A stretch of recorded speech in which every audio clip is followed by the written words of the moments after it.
छापने की मशीन बन गए हैं, जो छात्रों और अभिभावकों की असुरक्षाओं पर गिद्ध दृष्टि लगाए हुए हैं। आपको यह जान के हैरानी होगी कि हमारे विकास की परिकल्पना उस वट वृक्ष के समान है, जिसकी जड़ें हमारी पुरातन संस्कृति हो, जिसका तना हमारा लोकतांत्रिक मूल्य हो, जिसकी शाखाएं हो सबका साथ, सबका विकास और सबका विश्वास, युवा कौशल जिसकी पत्तियां हो, जिसे सींचे हम अपने परिश्रम से और फलस्वरूप हमें मिले विकसित विश्वगुरु Bharat. As quoted by Mahatma Gandhi, live as if you were to die tomorrow and learn as if you were to live forever. These words remind us that education is not merely about acquiring knowledge, but continuous growth throughout our lives. Do you know what Lord Macaulay once said in British Parliament?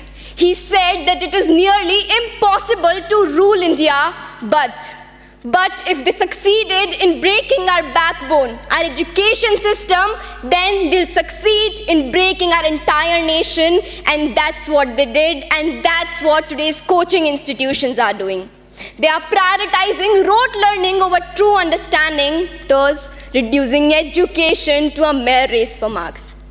आज के coaching संस्थानों ने गुणवत्तापूर्ण शिक्षा को हर नागरिक के मौलिक अधिकार से एक विशेष अधिकार बना दिया है।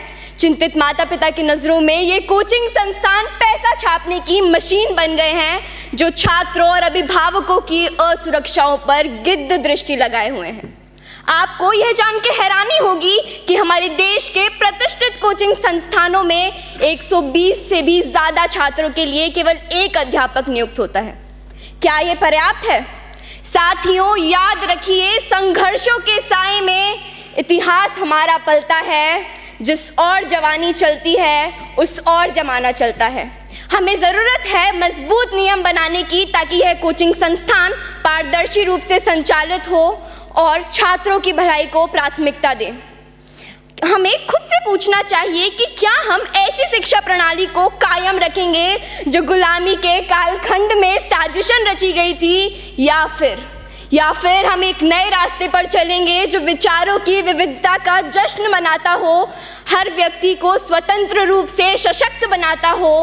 अंत में मैं बस यही कहना चाहूँगी कि वसुधा का नेता कौन हुआ, भूखंड विजेता कौन हुआ, अतुलित यशक्रेता कौन हुआ, नवधर्म प्रणेता कौन हुआ, जिसने न कभी आराम किया, विघ्नों में रहकर काम किया, विघ्नों में रहकर काम किया। जय हिंद, जय भारत और धन्यवाद।